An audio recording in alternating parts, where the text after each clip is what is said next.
Hello दोस्तों, solution by PJ में आप सबका स्वागत है। एक बार फिर से मैं आप लोगों के लिए हिस्ट्री का टॉप 10 प्रश्न लेके आ गई हूँ। तो चलिए जानते हैं आसान भाषा में हिस्ट्री के टॉप 10 प्रश्नों का सॉल्यूशन। और इसके पहले आप लोग से रिक्वेस्ट है कि अगर चैनल को सब्सक्राइब नहीं किया है तो सब्सक्राइब जरूर कर लें। आप किसी भी एग्जाम की कंपटीशन की तैयारी कर रहे हैं तो आपके लिए सारे सेशन होंगे हेल्पफुल। और वीडियो को देखने के बाद लाइक करना ना भूलें। तो चलिए आज स्टार्ट करते हैं। आज का पहला क्वेश्चन देखते हैं कि क्या है कुछ खास। तो हमारा पहला क्वेश्चन क्या है, भारतीय लिखने की कला नहीं जानते, यह किसने कहा था। तो इधर कोई भी एग्जाम ले रहा है तो कथन वाला क्वेश्चन बहुत पूछा जा रहा है, तो इसलिए ऐसा क्वेश्चन डाला गया कि जो भारतीय लिखने की कला नहीं जानते यह किसने कहा था। तो ये किसने कहा था, ये कहा था मेगास्थनीज ने। तो इसका right answer option number B हो जाएगा, मेगास्थनीज। अब मेगास्थनीज से और क्या क्या पॉइंट बन सकते हैं, तो एक दो पॉइंट है जो बार बार पूछा जाता है। तो सबसे पहले तो ये किसका राजदूत था ये पूछा जाता है।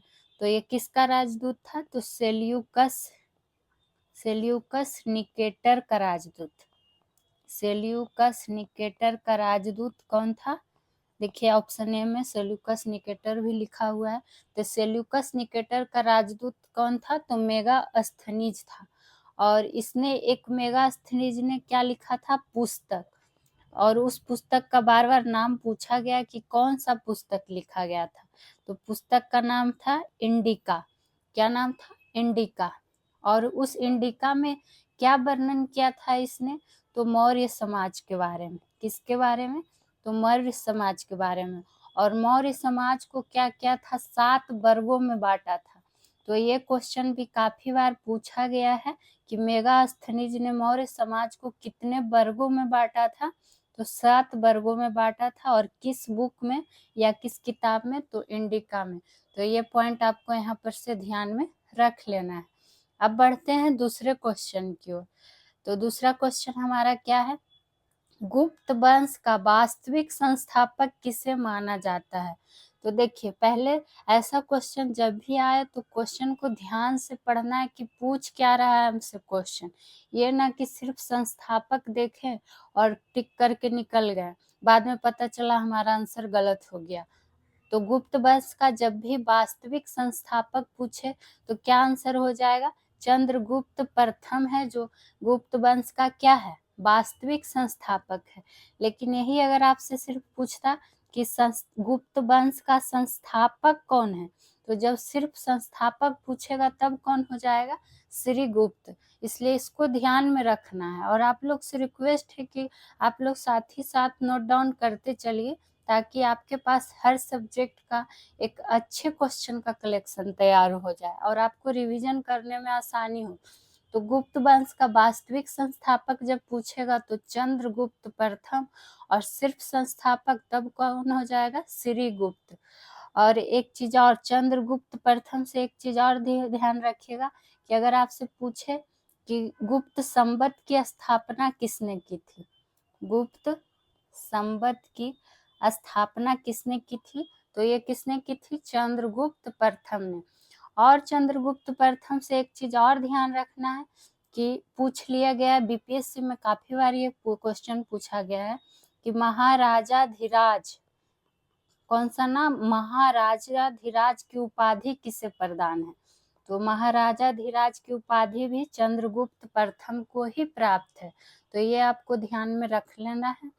बात करेंगे देवराज। तो देवराज किसको बोला गया है, तो देवराज बोला गया चंद्रगुप्त द्वितीय को। किसको, चंद्रगुप्त द्वितीय को। लेकिन महाराजा धीराज किसको बोला गया है, तो चंद्रगुप्त प्रथम को। बात करेंगे अगर समुद्रगुप्त, समुद्रगुप्त कौन हो जाएगा, ये चंद्रगुप्त प्रथम। सबसे पहले तो चंद्रगुप्त प्रथम का क्या था, उत्तराधिकारी था। चंद्रगुप्त प्रथम का उत्तराधिकारी कौन था, समुद्रगुप्त। और समुद्रगुप्त को एक उपाधि प्रदान है, क्या, तो कविराज भी समुद्रगुप्त को कहा जाता है। और एक क्या क्वेश्चन बार बार पूछा गया है कि भारत का नेपोलियन किसे कहा जाता है, तो ये भी कौन हो जाएगा, समुद्रगुप्त। तो ये जो भी पॉइंट है आप लोग सुन के भी देख के भी अच्छे से अपने कॉपी में नोट कर सकते हैं। अब आइए क्वेश्चन नंबर 3 पे। महाराजा हरि सिंह द्वारा भारत के किन राज्यों का विलय किया गया? तो ये कुछ राज्य हैं जो बार बार एग्जाम में पूछे जाते हैं और ये क्वेश्चन बनता है आपके लिए काफी इम्पोर्टेंट। तो सबसे पहला क्वेश्चन तो यही हो गया कि महाराजा हरि सिंह द्वारा, किसके द्वारा? तो महाराजा हरि सिंह द्वारा, ये पॉइंट ध्यान रखता है। अब भारत के किन राज्यों का विलय किया गया था इनके द्वारा, ये आपसे पूछ लिया गया। तो ये किस राज्य की बात है? तो जम्मू कश्मीर का। तो जम्मू कश्मीर का पूछेगा तो महाराजा हरि सिंह द्वारा, उसी विलय प्रस्ताव द्वारा, ये चीज ध्यान में रखना। उसी तरह अगर आपसे पूछ ले कि हैदराबाद का किसके द्वारा, तो ये किसके द्वारा हुआ था? सरदार वल्लभ भाई पटेल के द्वारा। सरदार वल्लभ भाई पटेल द्वारा, ऐसे ध्यान में रख लीजिएगा। जूनागढ़ किसके द्वारा? जूनागढ़ का विलय, तो ये काफी बार पूछा गया, सबसे ज्यादा जूनागढ़ का ही पूछा गया। तो जूनागढ़ का विलय किसके द्वारा? तो जनमत संग्रह द्वारा। किसके द्वारा? जनमत संग्रह द्वारा। अब और कौन बच गया? गोवा का पूछा जाता है। तो गोवा का किसके द्वारा? तो भारतीय फौज द्वारा। गोवा का भारतीय फौज द्वारा कब? तो 1961 में। तो इसमें बस ज्यादा पॉइंट नहीं, यही ध्यान में रख लेना। अब आइए क्वेश्चन नंबर 4 पे। जालियांवाला बाग हत्याकांड के विरोध में रविंद्रनाथ टैगोर ने कौन सी उपाधि लौटा दी? तो बात करेंगे जालियांवाला बाग का। तो जालियांवाला बाग का जब बात करते हैं तो सबसे पहले जालियांवाला बाग हत्याकांड कब हुआ था, ये इसका डेट ही इम्पोर्टेंट हो जाता है। तो ये हुआ था 13 अप्रैल 1919 में। कहाँ हुआ था? तो अमृतसर। ये काफी हिट पॉइंट है। और किस लिए हो रहा था जालियांवाला का, क्यों ये सब घटना हुआ था उस टाइम, क्या हो रहा था जालियांवाला बाग? कि डॉक्टर सतपाल, वो नाम भी काफी बार पूछा गया। कौन सा?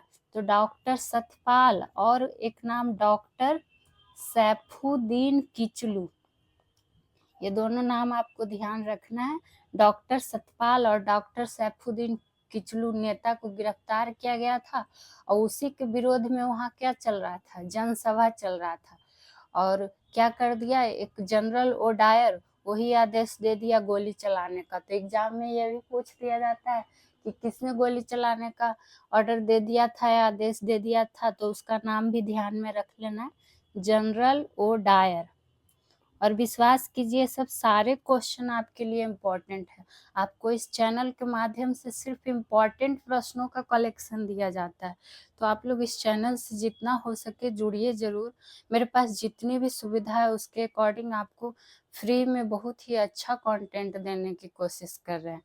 और क्या क्वेश्चन इससे बन लेता है? तो पहला तो हो गया 13 अप्रैल 1919 को हुआ, अमृतसर में हुआ। डॉक्टर सतपाल और डॉक्टर सैफुद्दीन किचलू नेता की गिरफ्तारी के विरोध में वहां जनसभा चल रहा था। उसी बीच में जनरल ओडायर ने क्या कर दिया? गोली चलाने का आदेश दे दिया। और जब ये जालियांवाला बाग हत्याकांड हुआ तो इसकी जांच हेतु पूछ लिया जाता है कि जांच हेतु कौन सा आयोग आया था? तो हंटर आयोग। हंटर आयोग किसके तरफ से? तो अंग्रेज के तरफ से। लेकिन अगर भारतीय की तरफ से पूछेगा कि कौन सा जांच हेतु आया था, तब तहकीकात आयोग। ये चीज ध्यान में रखना है कि अंग्रेज की तरफ से हंटर आयोग और भारतीय की तरफ से तहकीकात आयोग आया था। ठीक है। और क्वेश्चन हमारा क्या था? जालियांवाला बाग हत्याकांड के विरोध में रविंद्रनाथ टैगोर ने कौन सी उपाधि लौटा दी? मतलब कि इसके विरोध में इनको एक उपाधि प्रदान किया गया था, वो उस टाइम इन्होंने क्या किया? लौटा दिया। तो सर की उपाधि। किसकी? सर की उपाधि। उसी तरह केसर ए हिंद, तो केसर ए हिंद की उपाधि किसने लौटा दी थी? ये भी पूछा जाता है। और किस टाइम? तो जालियांवाला बाग हत्याकांड के विरोध में। तो ये महात्मा गांधी जी ने लौटा दी थी। और राय बहादुर की उपाधि किसने लौटा दी थी जालियांवाला बाग हत्याकांड के समय? तो जमुना लाल बजाज। जमुना लाल बजाज। तो ये सब सारा पॉइंट आपके लिए इम्पोर्टेंट ही है। अब आइए क्वेश्चन नंबर 5 पे। तुर्की का आधुनिक निर्माता किसे माना जाता है? यानी आधुनिक निर्माता तुर्की का पूछ लिया गया। तो सबसे पहले कि वर्तमान में तुर्की का नाम क्या हो गया है? तुर्की, ठीक है। और तुर्की को क्या कहा जाता है? यूरोप का मरीज। ये क्वेश्चन भी पूछा जाता है कि यूरोप का मरीज किसे कहा जाता है? तो तुर्की को कहा जाता है। मुसोलिनी की बात आएगी तो ये क्या हो जाता है? अगर आपसे पूछ दे कि फासिज्म का प्रवर्तक किसे माना जाता है? तो ये हो जाता है मुसोलिनी। मुस्तफा कमाल पाशा का बात करें तो क्या हो गया? यही इसका राइट आंसर हो जाएगा। तुर्की का आधुनिक निर्माता का नाम क्या हो जाएगा? मुस्तफा कमाल पाशा। और रूसो क्या था? तो फ्रांस की क्रांति, अगर पूछते कि फ्रांस की क्रांति किसके विचार से प्रभावित थी? तो रूसो से ही प्रभावित थी। तो फ्रांस की क्रांति की विचारधारा किससे प्रभावित थी? तो रूसो से। अब आइए क्वेश्चन नंबर 6 पे। क्वेश्चन नंबर 6 पे जाने से पहले आप लोग को बता दें कि इस चैनल के माध्यम से आपको टॉपिक वाइज प्लस टॉप 10 प्रश्नों का एमसीक्यू हर सब्जेक्ट को कराया जाता है, वो भी फ्री ऑफ कॉस्ट। तो आप लोग इस चैनल से जरूर जुड़िए और जितना हो सके शेयर जरूर कीजिएगा। अब आइए क्वेश्चन नंबर 6 पे। आगरा शहर की स्थापना किसने की थी? तो आगरा शहर की स्थापना किसने की थी? ये सिकंदर लोदी ने की थी। और सिकंदर लोदी से और क्या क्वेश्चन बन सकता है? तो सबसे पहले लोदी वंश का संस्थापक कौन था? तो लोदी वंश का संस्थापक कौन हो जाएगा? बहलोल लोदी। कौन लोदी? बहलोल लोदी। और बहलोल के बाद ही जो उत्तराधिकारी बना था, उत्तराधिकारी कौन बना था? तो सिकंदर लोदी, यही उत्तराधिकारी बना था। और वास्तविक नाम पूछ लिया जाता है कि सिकंदर लोदी का वास्तविक नाम क्या है? तो सिकंदर लोदी का वास्तविक नाम पूछेगा तो क्या हो जाएगा? निजाम खां। कौन खां? निजाम खां। ये चीज ध्यान में रखना है। और लोदी वंश का अंतिम सुल्तान अगर आपसे पूछ ले कि लोदी वंश का अंतिम सुल्तान कौन था, तो ये कौन हो जाएगा? इब्राहिम लोदी। वही इब्राहिम लोदी जो पानीपत की पहली लड़ाई में बाबर के साथ युद्ध किया था और रणभूमि में मारा गया था। कौन? तो इब्राहिम लोदी। ये चीज ध्यान में रख लेना। अब आइए क्वेश्चन नंबर 7 पर। जैन धर्म का वास्तविक संस्थापक, देखिए जिस तरह से वहाँ गुप्त वंश का था उसी तरह यहाँ पे वास्तविक संस्थापक किसका पूछा गया? तो जैन धर्म का। तो जब वास्तविक संस्थापक पूछेगा तो इसका राइट आंसर क्या हो जाएगा? महावीर स्वामी जी हो जाएंगे, जो कि क्या थे? 24वें एवं अंतिम तीर्थंकर थे। कौन? महावीर स्वामी, जैन धर्म के अंतिम तीर्थंकर। और आपको संडे स्पेशल में जैन धर्म, बौद्ध धर्म पूरा पढ़ाया गया है टॉपिक वाइज में, बेसिक रूप से। उसमें एक एक पॉइंट आपको एग्जाम की दृष्टि से बताया गया है ताकि आपका एक भी क्वेश्चन नहीं छूटे। तो आप लोग वो जाके पूरा वीडियो देखा कीजिए। संडे स्पेशल में हर विषय का टॉपिक वाइज करवाया जा रहा है, तो आप लोग देखा करिए। बात करेगा सिर्फ संस्थापक का कि जैन धर्म का संस्थापक कौन थे, तब कौन हो जाएंगे? ऋषभ देव। और ऋषभ देव का एक नाम और कहीं पे लिख देगा तो कंफ्यूज नहीं होता। आदिनाथ। आदिनाथ इन्हीं का नाम है, जो कि जैन धर्म का संस्थापक थे और प्रथम तीर्थंकर थे। महावीर 24वें थे और ऋषभ देव क्या थे? प्रथम तीर्थंकर थे। जमाली कौन था? तो जमाली जो महावीर स्वामी का दामाद थे और यही पहला शिष्य बने थे। किसका? महावीर स्वामी का। अगर प्रथम शिष्य का नाम पूछ ले तो क्या हो जाएगा? जमाली। ध्यान में रख लेना। पार्श्वनाथ आपको पता है 23वें तीर्थंकर थे। कैमे थे? तो 23वें तीर्थंकर थे। ठीक है। आप लोग को जैन धर्म, बौद्ध धर्म हम पूरा पढ़ा चुके हैं। तो आप लोग से यहाँ पर एक प्रश्न है आप लोगों के लिए कि महावीर स्वामी का बचपन का नाम क्या था? कमेंट सेक्शन में आप लोग बताइएगा कमेंट करके। अब बढ़ते हैं क्वेश्चन नंबर 8 पे। भक्ति आंदोलन के प्रारंभिक प्रतिपादक कौन थे? भक्ति आंदोलन का आपसे प्रारंभिक प्रतिपादक का नाम पूछ लिया गया है, जो कि रामानुज आचार्य थे। तो ये चीज ध्यान में रखना है। उसी तरह शंकराचार्य, तो शंकराचार्य जो थे अद्वैत वेदांत दर्शन का प्रतिपादक थे। यही दोनों पूछा जाता है बार बार। तो अद्वैत वेदांत दर्शन का प्रतिपादक कौन हो जाएंगे? शंकराचार्य हो जाएंगे।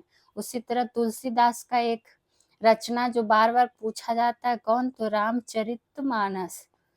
है तो बहुत सारा, लेकिन जो इम्पोर्टेंट है एग्जाम में रिपीटेड है तो रामचरितमानस। और सूरदास की रचना क्या थी? सूरदास ही। तो इसमें तो क्वेश्चन में ही आंसर छिपा हुआ है, तो ज्यादा इस पे टाइम अब नहीं देना। अब आइए क्वेश्चन नंबर 9 पे। टीपू सुल्तान किसका उत्तराधिकारी था? तो टीपू सुल्तान किसका उत्तराधिकारी था? ये था हैदर अली का उत्तराधिकारी।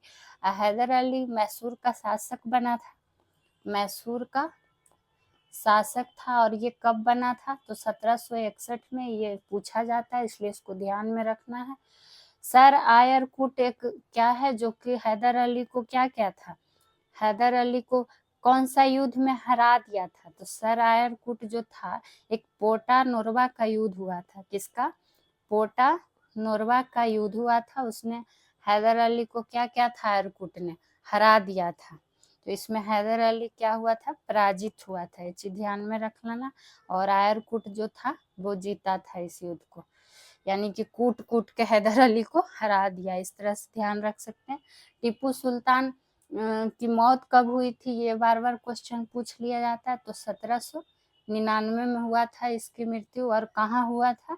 तो श्रीरंगपट्टनम में हुआ था। ये चीज काफी बार पूछा गया है इसलिए आपको बता दी। अब आइए आज का अंतिम और 10वां प्रश्न क्या है? तख्ते माउस ताउस एवं मयूर सुहासन को किसने लूटा? तो ये किसने लूटा था? ये लूटा था नादिर शाह। वही नादिर शाह जिसको ईरान का नेपोलियन कहा जाता है। जैसे कि भारत का नेपोलियन किसे कहा जाता है? समुद्रगुप्त को। उसी तरह ईरान का नेपोलियन किसे कहा जाता है? तो नादिर शाह को। और इसी ने क्या किया था? तख्ते ताउस और मयूर सुहासन को लूट लिया था। मोहम्मद शाह की बात करेंगे तो इसको रंगीला बादशाह कहा गया है। रंगीला मिजाज का था इसलिए रंगीला बादशाह का उपाधि दिया गया था। और एक क्वेश्चन इससे इम्पोर्टेंट क्या बन जाता है कि जो तख्ते ताउस क्या हुआ था? लूट लिया था नादिर शाह। तो वही तख्ते ताउस पर पूछ दे कि तख्ते ताउस पर बैठने वाला अंतिम मुगल शासक कौन था? तो वो मोहम्मद शाह ही था। तो आशा करते हैं आज का सेशन भी आपको पसंद आएगा। कमेंट सेक्शन में बताइएगा कैसा लगा आपको। बाकी फिर मिलेंगे टॉप 10 प्रश्नों का किसी और विषय का लेके। तो तब तक के लिए इस चैनल को सब्सक्राइब कीजिए, शेयर कीजिए, लाइक कीजिए। Thank you.